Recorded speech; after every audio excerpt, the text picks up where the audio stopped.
नमस्कार साथियों, मैं अविनाश दास रेशनल कबीर यूट्यूब चैनल में आप सबका हार्दिक स्वागत करता हूं। दोस्तों, आज एक विषय को लेकर के आपके सामने आया हूं मैं। वो है भविष्यवाणी। वैसे तो एक क्षण के बाद क्या होने वाला है यह भी कोई नहीं जानता। बहुत कुछ कह पाना मुश्किल है फ्यूचर के विषय में, लेकिन दोस्तों कुछ बातें हैं जो कही जा सकती हैं। अगर हम इतिहास को निष्पक्ष होकर के पढ़ें और जो है वर्तमान का निष्पक्ष होकर के मूल्यांकन करें तो निश्चित है कि हम निकट भविष्य के बारे में बहुत कुछ कह सकते हैं। मैंने आज से 4 साल अपनी वीडियो के माध्यम से आपसे कहा था कि आने वाला समय में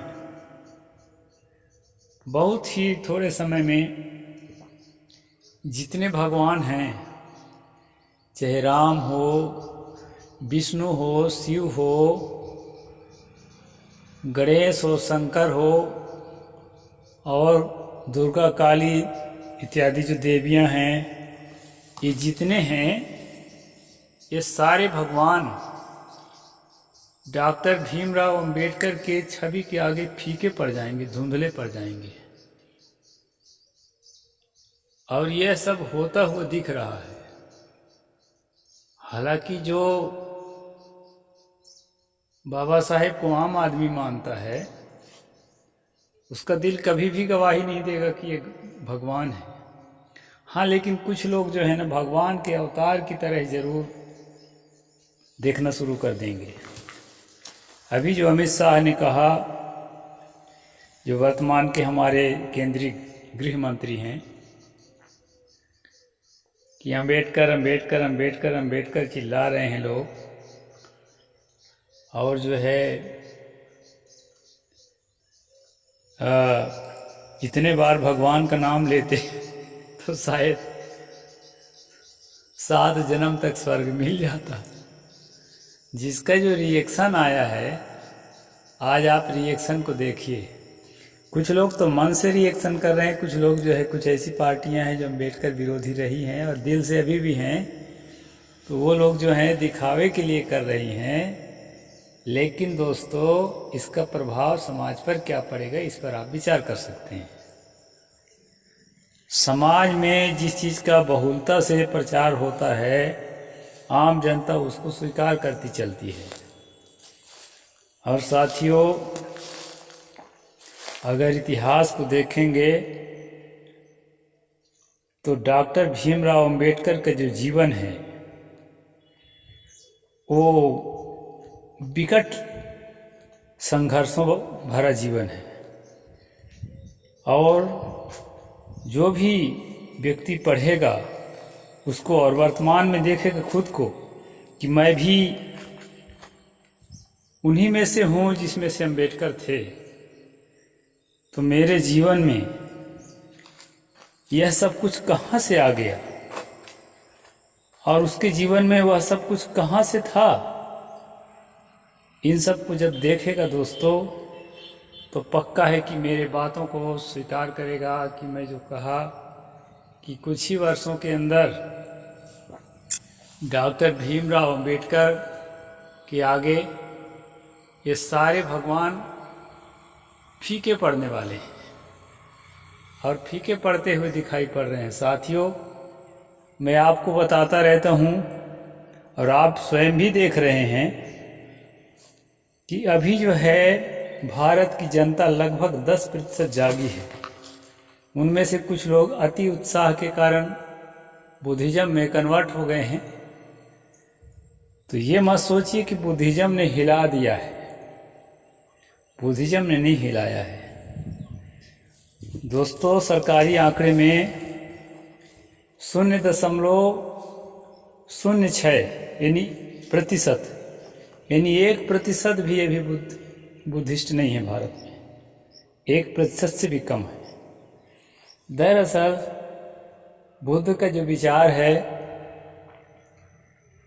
लोगों के दिलों में है, वो चाहे बुद्धिज्म को माने अथवा ना माने, लेकिन दिल से ये भारत बुद्धिस्ट है, इस बात को इनकार नहीं किया जा सकता।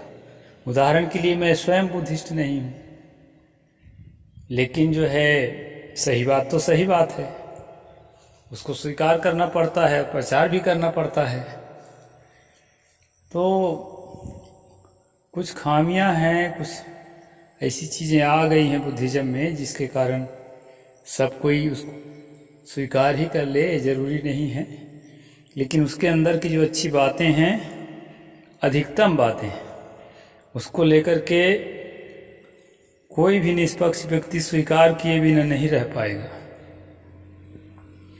इसलिए साथियों, मैंने कहा था कि भविष्यवाणी मेरी सही आएगी और सही आने जा रही है, और थोड़े दिन इंतज़ार करिए, आप देखते रहिएगा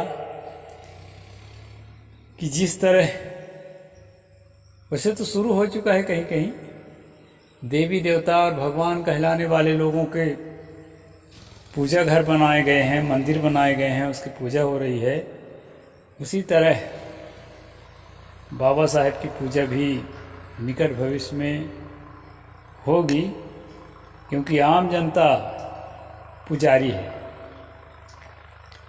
वैचारिक बातों को लेकर के चलने वाले तो थोड़े लोग होते हैं, ज़्यादा लोग श्रद्धालु होते हैं। तो हम लोग तो पूजा नहीं करते, हम लोग तो कबीरपंथी हैं, कबीर साहब का भी पूजा नहीं करते, फ़ोटो तस्वीर बना के या किसी तरह से पुतला बना के। तो इसका अर्थ ये नहीं है कि ऐसा ही होगा। आने वाला समय में बहुत सारे मंदिर बनेंगे और जो है बाबा साहेब की पूजा होगी। बाबा साहेब के अलावा भी जो भी शोषित, वंचित, पीड़ित के त्राता हुए हैं, उनको उद्धार करने के लिए मन में सोच करके काम किए हैं इस दिशा में, उन सब के भी मंदिर बनेंगे। कबीर साहब के मंदिर तो बन ही चुके हैं। जो पारक सिद्धांत वाले, जो हम तर्कशील कबीरपंथी हैं, सिर्फ वही लोग निर्जीव पदार्थ की पूजा नहीं करते। बाकी कबीरपंथी जो बहुसंख्यक हैं वो तो कर ही रहे हैं, और बुद्ध का तो कहना ही क्या, उसका तो धड़ल्ले से पूजा हो रही है।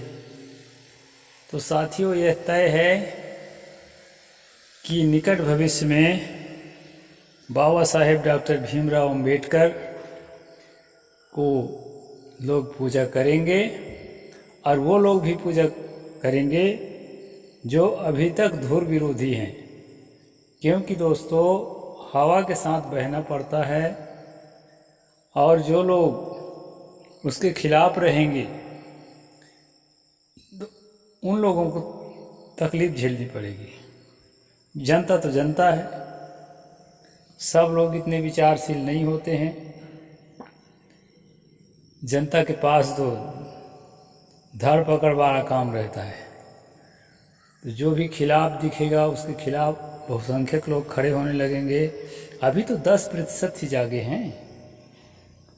जागा हुआ ब्राह्मण भी जो है बाबा साहेब के साथ है, क्योंकि सच सच होता है, उसको कहाँ तक अवहेलना करेंगे आप। इसलिए दोस्तों, मुझे तो पक्का विश्वास है कि आने वाला भविष्य जो है आपके हाथों में है। ये चाहे जितना षड्यंत्र कर लें, जितना साजिश कर लें, शोषण तंत्र को पुष्ट करने वाले लोग, सही भाषा में कहूँ तो मनुवादी लोग, लेकिन सफल नहीं होंगे, नहीं होंगे, नहीं होंगे।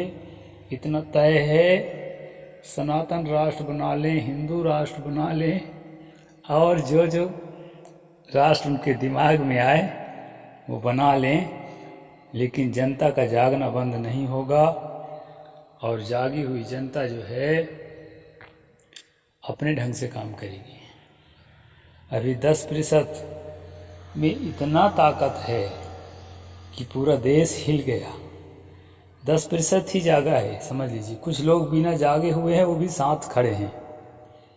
तो जब 20-30% जाग जाएंगे, समझ लीजिए कि पूरा 90% लोग आपके साथ होंगे। ये मेरा भविष्यवाणी है। और मेरा ही क्या, जो भी इस दिशा में अध्ययन करता है, सभी मुझे विश्वास है कि इस बात से सहमत हैं कि निकट भविष्य शोषित वंचित पीढ़ों के उत्थान करने वाले डॉक्टर बाबा साहेब अम्बेडकर के नज़दीक होगा। और जितने पाखंड हैं, अंधविश्वास हैं और कुरीतियाँ हैं और भेदभाव हैं, नफरत हैं, घृणा है, ये सारी चीज़ों के खिलाफ जनता खड़ी होगी। यहाँ तक कि जो स्वयं ऐसा काम कर रहा है, वो भी आपके साथ खड़ी होगी। यह मेरा अटल विश्वास है। और आने वाले भविष्य के लिए मैं भविष्यवाणी ज्ञापित करता हूँ। और पहले किया था वो तो आप देख ही रहे हैं। अभी वाला भी वही बात है, थोड़ा 2 कदम आगे बढ़ के। तो ये सब आपको देखने को मिलेगा दोस्तों। तो ये वीडियो मैं इतना ही बनाऊंगा, फिर अगला समय में कुछ और बनाया जाएगा। साहिब बंदगी। जय जोहार, जय भीम, नमो बुद्धाय, जय भारत।